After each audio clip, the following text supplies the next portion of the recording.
What's going on, everybody? Hey, it's James from Offside with my boys, D434, Mr. Dylan Fournier checking in. Pete, the absolute unit heat. Loving it. All right. How are you? Hey, we're great. We're good. We're kicking arse. Let's get it going. All right. Topic du jour. Everybody's on it right now. The Vancouver Canucks and their handling of Bruce Boudreau and how crappy it has been. There is no way in the world that you can defend the Aquilini family, Rutherford, or even Alvin at this point, because he's a part of it too. He's in those meetings. He's talking to people. It's despicable. And then tonight, to sit there at the press conference announcing Rick Tocchet and say, yeah, I'm sorry. I'm a direct kind of guy, and this is the way that I do things. No, you dragged a guy for 6 to 8 months, threw him under a bus, talked crap about him in every turn you could, devalued him, made him look like garbage, and then said, hey, but be our coach until we get what we want behind the bench. Jeremy Rutherford, you're an absolute clown. Jim, Jeremy, whatever your name is, you know who you are. You're a ridiculous clown. Same with the Aquilini family that owns that team. The things that have happened in Vancouver this year, it all is starting to show its ass. And I've seen so many Vancouver fans saying that they're done. They're done with the organization. They're done with the team. They're done with what's happening. And they don't care about Tocchet coming in. There is a freaking fire Tocchet hashtag going right now, because that's how angry Vancouver fans are at this moment. But I got to ask you guys, Dylan, I'll get you to go first. What do you think of the way they treated Gabby? Horrible watching him cry on the bench last night. Just all of those emotions. As a human being, you feel for him. But what do you think of that situation? The amount of respect that Vancouver Canucks fans showed that head coach meant so much more to him than whatever the fuck was going on behind the scenes with Rutherford and whoever the heck owns the team. If I was Bruce, I would have been like, no, I'm stepping down, like almost right away. What's going on in Vancouver is another thing, and I think their direct view of how to handle going through the drafts and trying to still stay competitive when you have a top 10 pick is complete bullshit. And I could see a couple of Vancouver Canucks stars wanting out of there in a very quick minute. Oh, I think Elias Pettersson already really wants out of there. And that's a guy they want to lock up. So, what do you think? I think it's absolute trash how they treated him. Basically, all going through the process of getting Tocchet. I don't know why they wouldn't just wait till the end of the season when this is one of the deepest drafts of all time. Like, you want to lose games, right?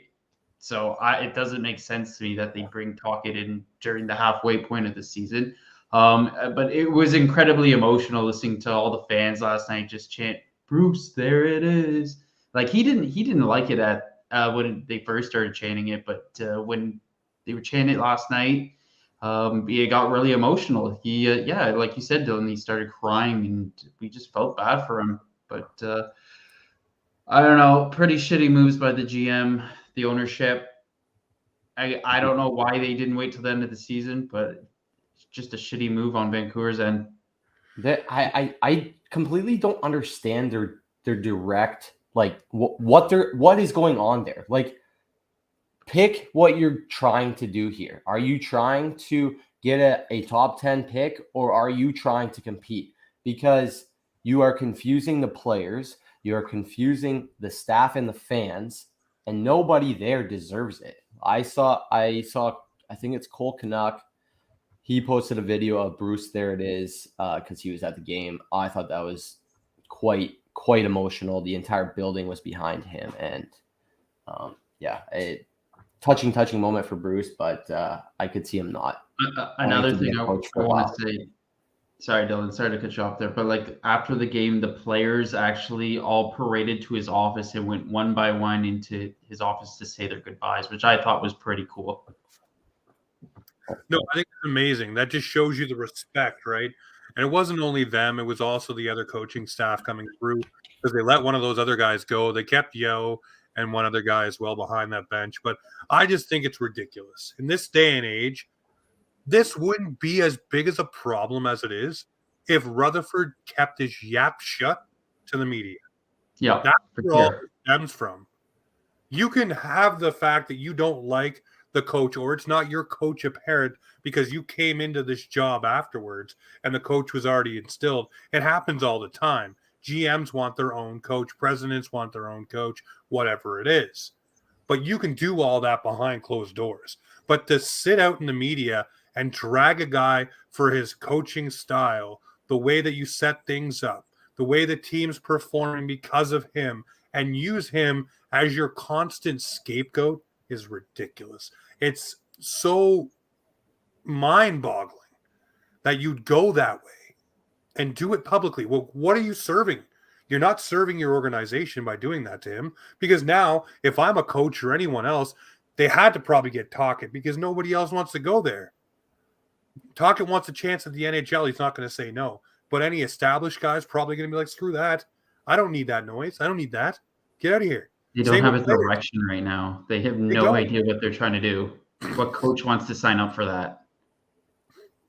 No, But- it's ridiculous. It's just, I feel like a GM and a coach should have the utmost respect for each other, and they should have the most communication in that organization of what's going on. Hey, I got this player and this player. How do you feel about him? Full communication, both freaking ways. But you go to the media to spout shit about your head coach, Yeah. and then Bruce has no like choice to be like, oh yeah, like whatever, like I'm just here basically till I get fired. Like he was living through hell over the past 4 to 6 months. Like I don't think he deserved that at all. And he was only No. there like just over a year, whatever, because the Canucks Travis had Green. another collapse last year Mm-hmm. with what the hell was his face? Travis Was it? Green. Yes, Travis Green. So it's just if you want to keep doing this, then keep recycling your head coaches because it looks like you guys are just doing it over and over again. Oh, it's absolutely at this point just ridiculous the way the organization is going. I used the term with a couple of Vancouver fans today. It's scorched earth is what needs to happen there. They need to just I think the Aquilinis need to give that team up. Just sell it to someone else. Obviously, they meddle too much. Their hands are on it too much. The president needs to go in Rutherford. Alvin, I don't know what he's done so far that's positive, but other than signing JT Miller, which you bring in Tocchet to be the whisperer of that guy, that's it. JT Miller does not need to be there. No, he's just as toxic as the rest of them. He is, but what were you like? What were you doing? Like the move doesn't make any sense. Like he's an asset at this point, but if he's toxic, some teams might not want him. So I don't know. Elias Pettersson is having a fucking great year. Let's just say that he's 54 points in 44 games. So he's doing his part. If he doesn't want to be there, he's going to get paid elsewhere. Yeah, well, for sure, Dylan. I can say this right here, guys. From all of us here at Offside, Bruce, there it is. You heard it from us. We're with you, buddy. We think it sucks. You'll land on your feet. Don't you worry. Brucey, come on the pod with us. Brewski, come for a brewski. Let's go. Well, ladies and gentlemen, that's kicking off Offside Hockey Talk. We're proudly brought to you by Boxing Rock Brewing Co.'s Puck Off Lager. They're the absolute big beer for the big pod. And what bigger than Offside on a Sunday night with the Leafs Weekender? And boys, the week that was for the Toronto Maple Leafs, 2-0-1. And the 1 is not the game you expect it to be.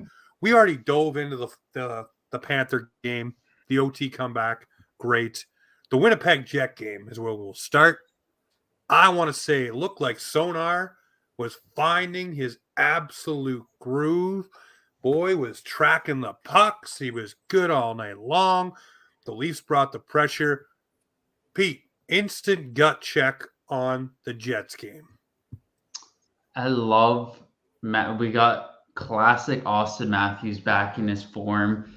goes to show you that load management might be a thing in the NHL that teams should start doing, because Matthews takes 2 games off and just takes instant fucking control of that game, man.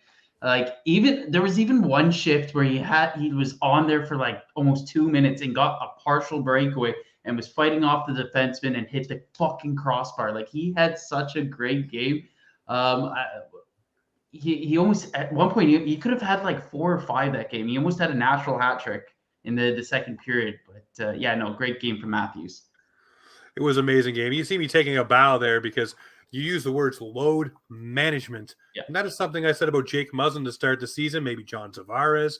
But now it seems to be a thing that may factor in for Austin Matthews. Dylan, shake your head, but the man has been on a tear since that little break he took there. And the Leafs alluded to the fact they wanted to do it earlier, but the team stumbled out of the gate, so they couldn't give Matthews the time he wanted. So I think this may be something we see a little bit more this season. And again, I will beat the drum steadily that Mark Giordano needs to be one of those guys that invests in some 1000%. load management days. This All-Star break will be big for him. I'll say that. I think he comes back with a little bit more pep in his step. Yeah, we talked about Matthews obviously looking like the old Matthews against the Jets. The power play, 0 for 1 against the Jets. It's not huge, but it is a huge trend that got bigger as the week went on. We'll leave that one there. But they did rehash the power play with Morgan Riley on the back end, which is not a bad thing. I like that. I like seeing Mo get his chance. And I think that'll help Mo get his legs back under him and get the scoring. The man's gone, 40 games now without a goal? I think 43 games now without a goal. So you got to do something to get Mo going. I think once he gets one, they'll start to trickle in a few more. What else did you guys take away from that game? It was billed as the best team in Canada game, basically, because both teams doing really well. One leading the Western Conference, the other second in the beast mode Atlantic Division. What did you guys think, other than those things there that really tickled your fancy? I mean, we got to shut up Jesse Pollock for a little bit, but What did Jesse? He says it'll be so sweet to see us get eliminated in a first round exit again this year. But shut up, Jesse. I mean, it's not too hard to be good in the West. It's pretty tough to be top 2, 3 in the East. So any Jets fan could shove that one up their hoop. Woo! Flipping that one. Hellebuck's been back in form, and the fact that we scored 4 on him, I think is a big plus. It proves to us that we have, the boys shooting on all cylinders. We have the offense to push the top goaltenders.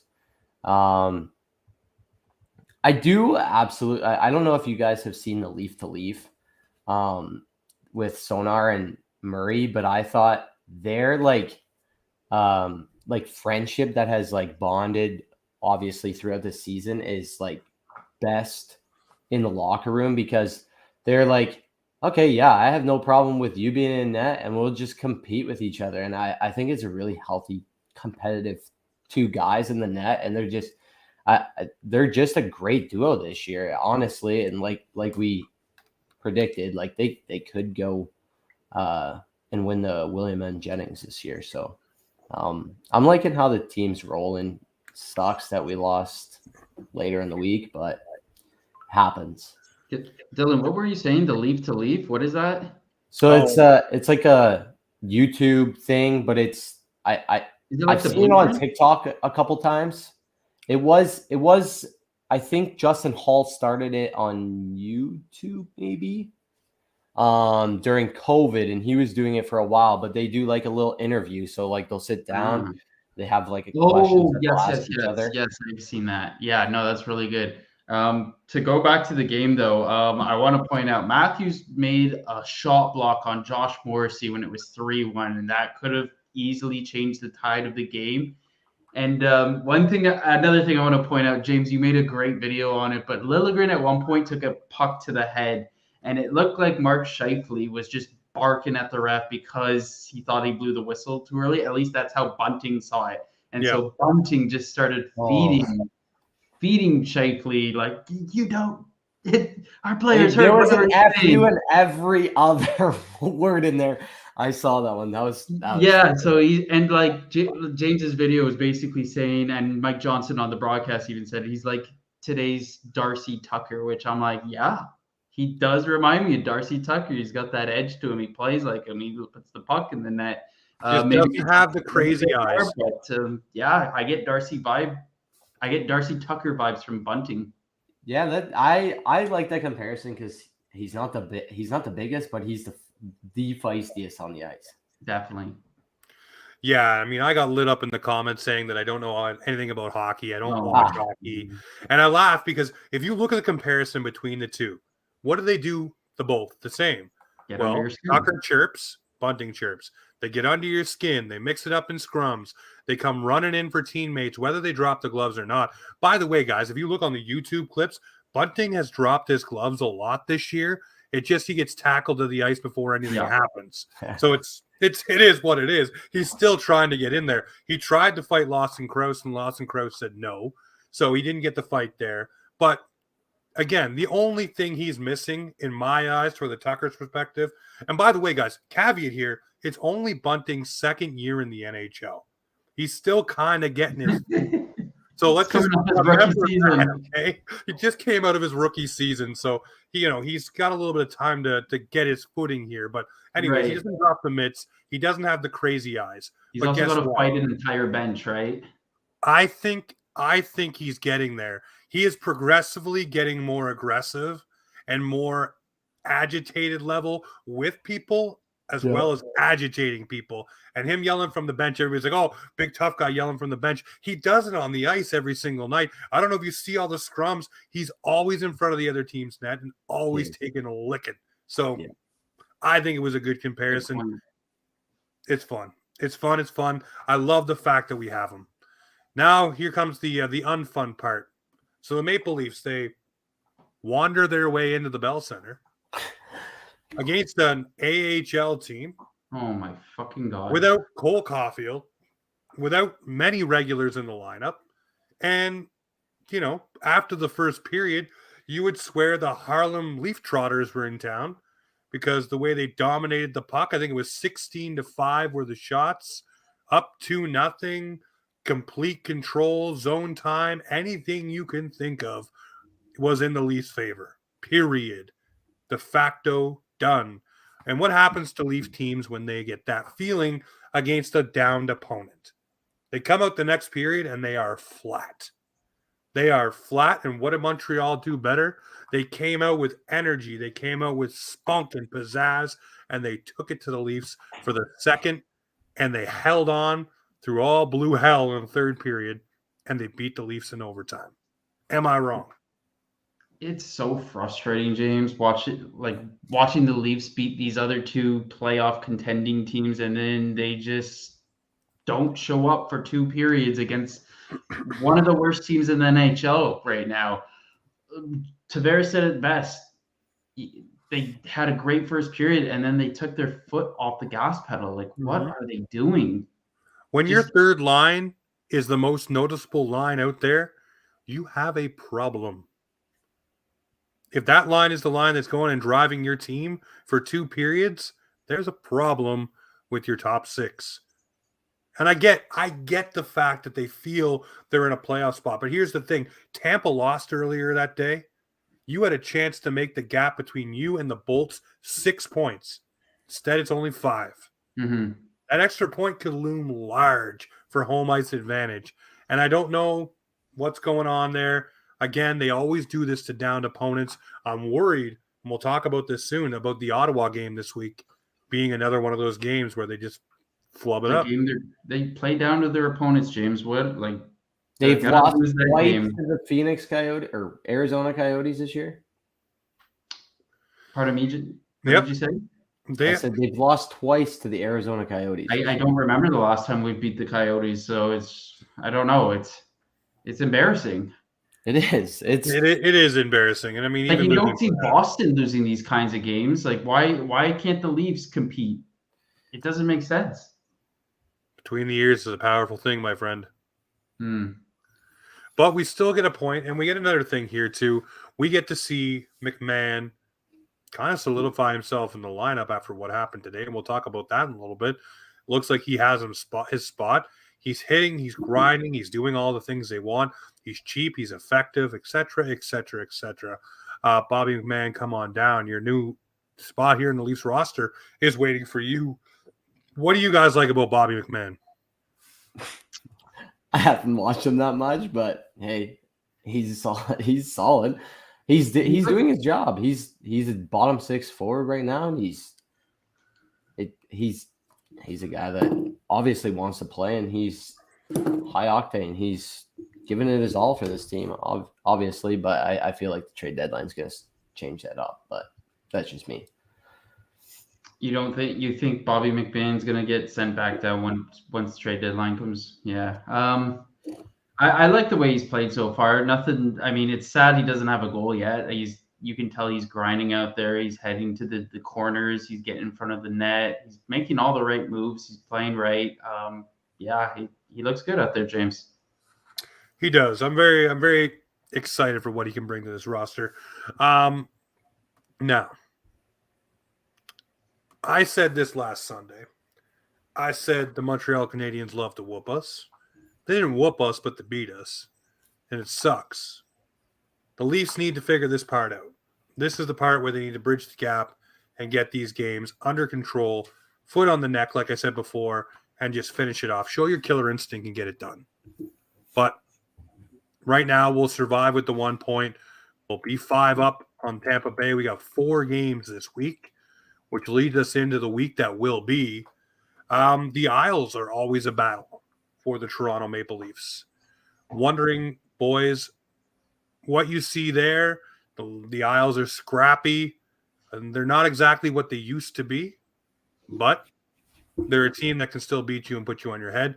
And again, it's a game that John Tavares gets up for, so I expect Johnny T to be fired up for it. But what are we thinking for the week here? We got the Isles, we got the Rangers with Shesterkin, Ottawa, that's a down team, and the Caps with Wilson back in the lineup on Sunday.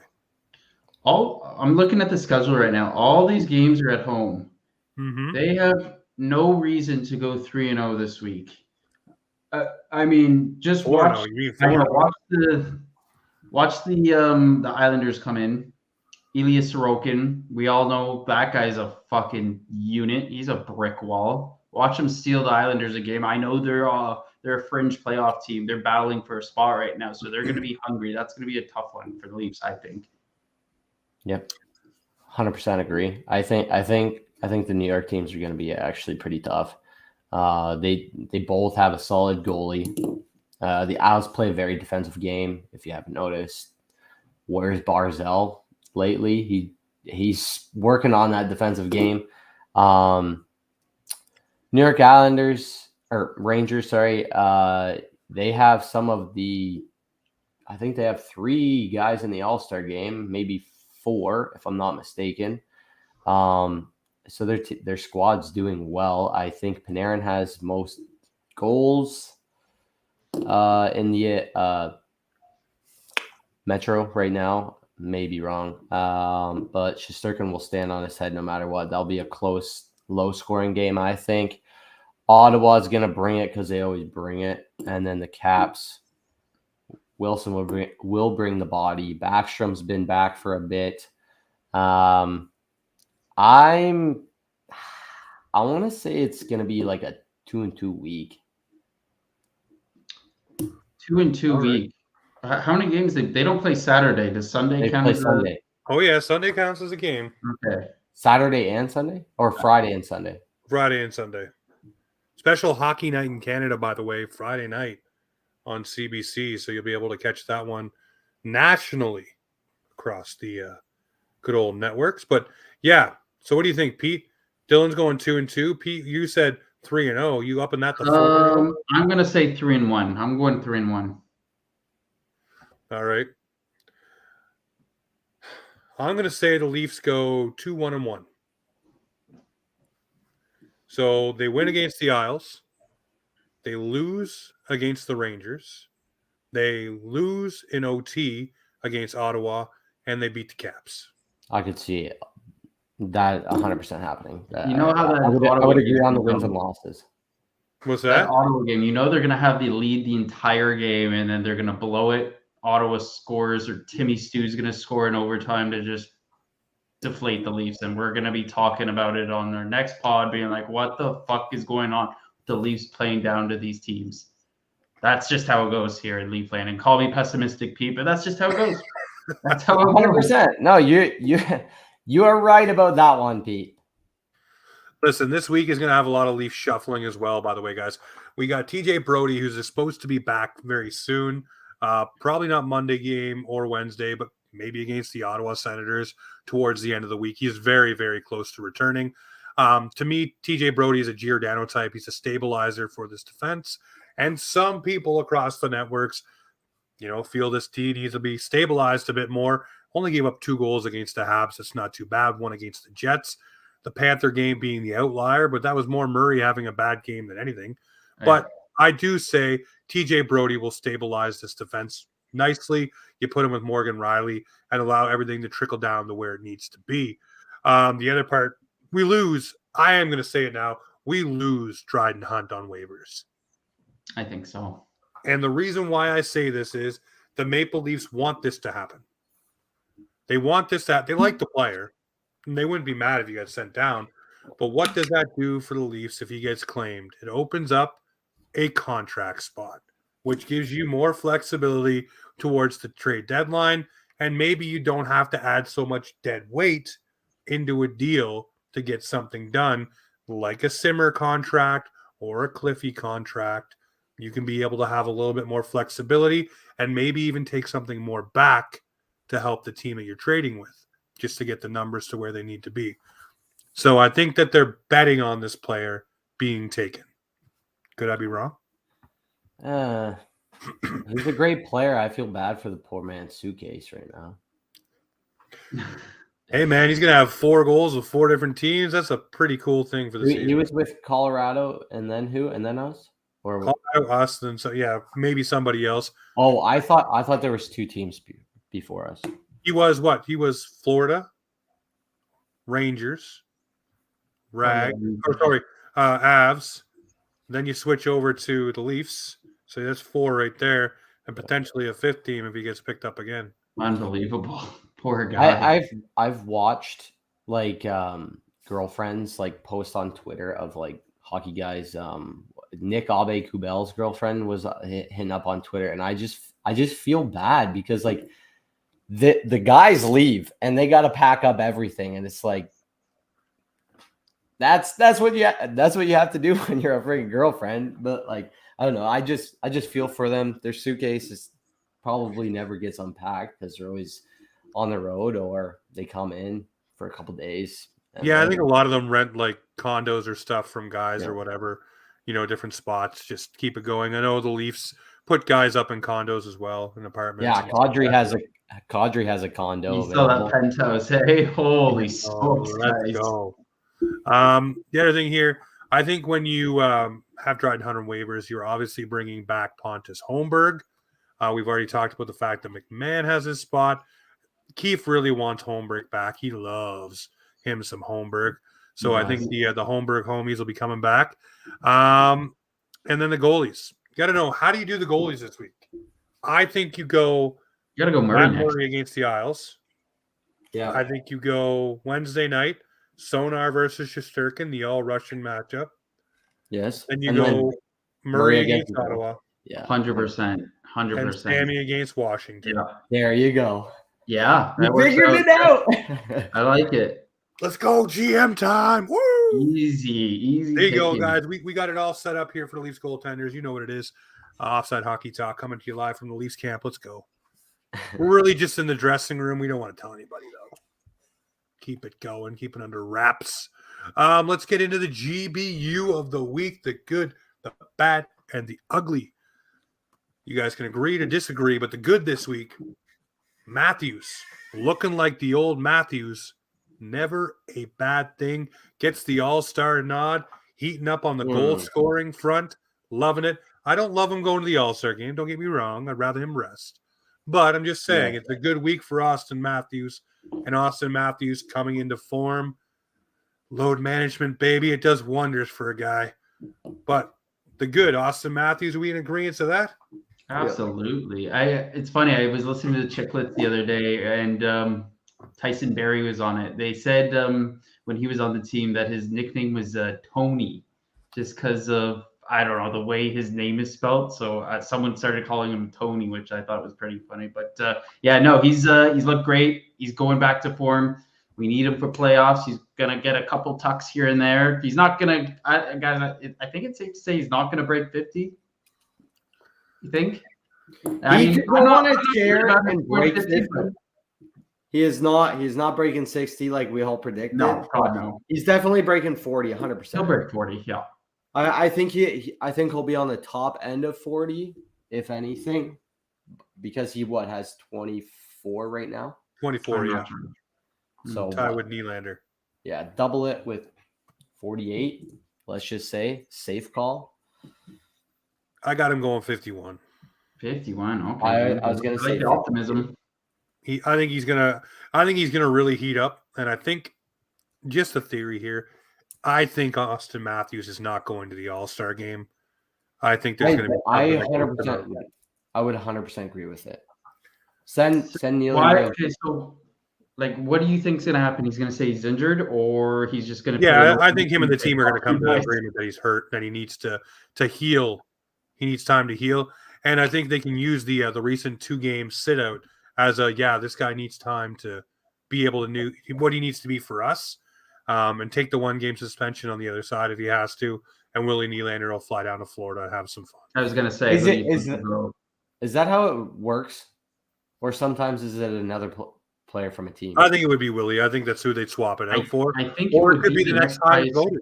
Yeah, the next highest voted player, which I don't know. I didn't pay attention. I'm pretty sure it's rigged because the NHL definitely wanted Austin Matthews to be there, and they must. I'm pretty sure other players are getting more votes, but they wanted Vastyn there too. Yeah, they want the star players to be there, right? Yeah, and what better than the dynamic duo of Mitch Marner and Austin Matthews having some fun together in the sun, right? So yeah, that's one thing.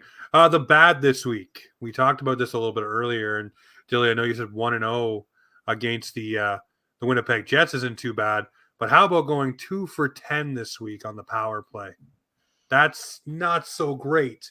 The power play definitely needs to get clicking. You can see why they switched off the 5-man unit, or the 5-man forward unit went to the 4D or 1D 4 players, because obviously they need to get that rolling again. But 2 for 10 with a team with the lethal scores that the Leafs had, that is unexcusable. One thing I think the Leafs really need, though, guys, on that unit is they need someone to be the JVR kind of type on Unit 1 and just bang pucks in close, in tight.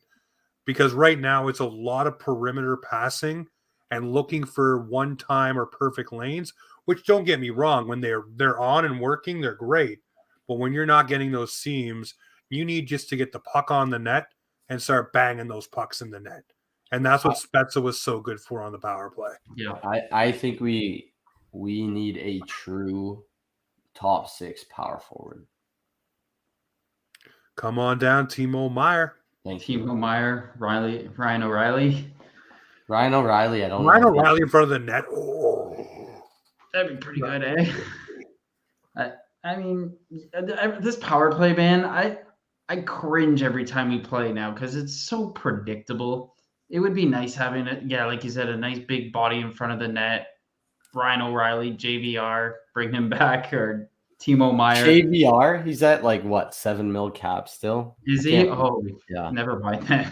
But I don't know. I get excited about old Leaf players coming back. Example: Luke Shen, James Reimer. But this power play is it's not looking good. No, it's not looking good right now. Like I say, and I mean, if you bring in another guy to go on unit number 1, then maybe you shake somebody loose from that unit, like a JT, put him down in the second unit, and really bring that unit up too, right? And just have a little bit more even balance for the 2 units. If one's not rolling, you can get the other one out. But I will give you the other side of this. One thing I said the Leafs need to work on was the penalty kill. How about 9 for 11 this week on the PK? Not bad. Not too shabs. Didn't Marner get a shorty? think Marner Marner got scored I think Marner got a shorty. Yep. So yeah. not too shabby. 9 for 11 on the PK. You bring that up, but you got to bring the other one up. You got to have both things need to be high flying going into the playoffs. We know that. This team needs to be clicking on all cylinders. And then the absolute ugly. We just talked about this to death. This team's ability to play up to downed opponents. It's just getting ugly, and it's costing the Leafs points that could really be used for first round matchups. If you want to have home ice, you got to win those games. And right now, like you pointed out, guys, they're not beating the Arizonas. They're not beating the Ottawas. They're not beating the Montreal Canadiens. You need to win these games. And I mean, it's all great and dandy to look like you can hang with the beasts of the East and the best in the West. But when you can't beat the down guys to keep padding your point totals, it's not good. It is not.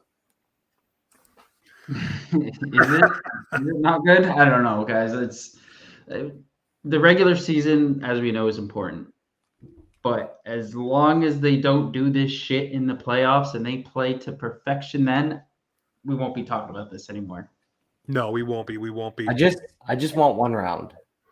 Listen, No, we're no, going no, on no. a run. We're going on a run. We going straight. Conference finals minimum. Listen, 3 rounds. we're getting some things done in the playoffs this year. I don't care what anyone says.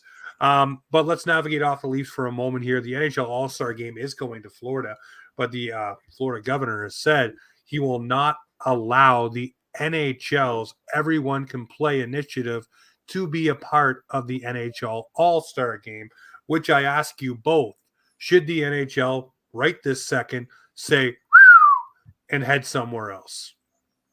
What is this initiative? The Everyone Can Play initiative from the NHL, which is what we just barked about, Provorov not supporting, and all of those other players and different things from other leagues that weren't supporting. Oh. The Florida governor said that the NHL is not welcome to bring their Everyone Can Play initiative to NHL All-Star Weekend. I'm sorry, but peace out, Florida. That's what I would say. The whole point of this is to grow the game, and like if people don't understand that and see that, like you're totally blind. Yeah, I didn't agree with it. I saw it come out, and I was like, I'm gonna bring that up on the pod because it's just wild that you would, especially a place like Florida, that you would want to grow everything there because it's such a beautiful spot. But to have, again, negativity for no reason. Like there's no, unless you have your own agenda, which clearly this man does, and the government there does. I'm not trying to bring the government into this, but when you have an all-star game coming, you're welcoming all of the biggest stars in the NHL to your state. And that's the announcement you put out. Doesn't seem to go well. Pretty shitty. So on the bright side, though, I love those jerseys, though. The all-star jerseys. I will say I like those. they are nice. They're the Miami Vice style, right? So, I think the Everyone Can Play initiative should be 100% across the board. It shouldn't be henpecked and where it can and can't be. If it's part of the league, it's part and parcel with the events that they bring. And that's the way it should be, because it should be a feeling of inclusivity across the board. You don't have to worry if you're going to be accepted when you go to said event. So it just sucked for me to hear that. Absolutely 100%. Now other things coming out across the league, some players, I guess on some teams may not exactly be happy with offers that have come their way. I know Gavrikov in Columbus did not like the offer that came from the Blue Jackets. So now obviously he's going to market for trade. There was another player today as well. What was the offer? I forget who it was. Oh my God, I would remember it if I saw his picture. But anyways, the number that was presented to him was deemed insultive. What team? I don't remember. That's what's killing me here. It's not Horvat. Maybe it was. No, wasn't Horvat. No, Horvat's been long gone. Someone big. Someone big? As a UFA. The last offer. West. I think it's East. I should have snapped a It's shot of not pasta. it. It's not pasta. Oh, Oh, why can't I find it? Hang on. Is it on Twitter? As long as my Instagram does not mess with me here. I am scrolling on Twitter to sort of. No idea who it is. 1 second. Eastern Conference team, Atlantic or Metro? Timo Meyer, sorry. Timo Meyer. Oh, okay. So Yeah, I thought I saw Timo Meyer, and there's another one now that just came out. A little bit of breaking news. Dylan Larkin insulted by last. oh, wow. I've heard From that. Detroit Red Wings. I've heard that. That'll be interesting to see if Yzerman holds out like he did with Stamkos. Yeah, he might have to, but obviously he's a UFA and Mr. Larkin like Sammy was. So we'll see what happens. But obviously there's some players here with some discontent, not liking what's going on. So we may actually get to see some fireworks on trade deadline day. And we'll announce it right here. We are going to do what we did last year here on Offside. Dylan and Pete weren't there at the time, but they are now. But we do our trade deadline show. We roll all day. Last year we had Alter on. We had, oh my God. Well, I can't remember his name. For Arthur Staple, who covers the New York Rangers and the New York Islanders for the New York Times and the Athletic. He was on breaking down stuff and trades that were going to happen. We had Zach Lang on. Bunch of different people throughout the day. Dave McCarthy swung by for 15 minutes. It was absolutely awesome. We got a lot of different perspectives as trades were going. Craig Button sat in for a couple of moments and talked about some things that were happening with picks and things like that. So it was a great trade deadline show. We got to pick a lot of brains and have some fun. Clark Monroe was actually first in line on that one as well. Clarky was there too. What time were you going? It was 9 a.m.? actually great. We started that show probably 7 a.m. my time. Once we actually got on the air, it was about 8 o'clock. But we went all the way into the afternoon until I had to pick the girls up from school, which is close to the end of trade deadline time. So, and we were just rolling through the lists and different things and graph. It was great. So trade deadline will be happening again here on Offside, and we'll have a lot of different guests and perspective and maybe some former players swinging by as well to talk what's happening. Sounds like a couple of coffees for Dylan that day. It's going to be a good time. Wake up, get ready. Clark got up early for it. Let's everybody roll. Trade deadline show will be absolutely bomb diggity. But now we are going to do our Boxing Rock Bearded Blue Warrior of the Week. Loving it, loving it, loving it. Oh, shit. Everybody's got their beard. Let's go. All right. Pete the Heat, I want you to go first. Who is your Boxing Rock Bearded Blue Warrior? Oh, you know who I'm going to pick, and I won't be mad if you guys pick him as well because you got to go Brucey Boudreau. yeah, I knew that was coming. He I was like, wait a had second. one of the worst weeks of his career this week, so he is my Boxing Rock bearded Bearded Blue Warrior. One day I'm going to say that right. One day I'm going to get it right, but the Bearded Blue Warrior, the Blued. the blue. All right. There's the beard, everybody. We're doing the Boxing Rock Bearded Blue Warrior. Dylan, who is your Boxing Rock Bearded Blue Warrior this week? You know, I feel like we pump his tires on the pod, but I don't think we often choose him for the Bearded Blue Warrior. I'm picking Poppy, Mr. Austin Matthews. Oh. Gotten those 2 goals. This is going to be my pick if you took Brucey first. All right. That's amazing. You know who my pick is, and I don't usually do this. I maybe say that every week, but every week I bring in something bigger than just one. I'm going to go with the entire Vancouver Canuck fan base. Okay. Ooh, that's a good They one. They are not united on a lot of things, but last night, what they did for Bruce Boudreau with the Bruce There It Is chants, standing there, clapping for him, celebrating for him, going bananas when he won the challenge in the game. The fans in Vancouver, and all day long, and everything that I've seen posted, that I posted, everyone talking about how Vancouver The Canucks did Bruce Boudreau wrong. I say the Vancouver fans, you are my boxing rock bearded blue warriors because you went to town for Bruce Boudreau. And Bruce, there it is, your boxing rock bearded blue warrior. Say it again, Pete. Bearded beer warrior. Well, ladies and gentlemen, boys and girls, children of all ages, this has been the Leafs Weekender episode. Bruce, there it is. Hey, this is Offside Hockey Talk, where the Leafs and hockey come to talk.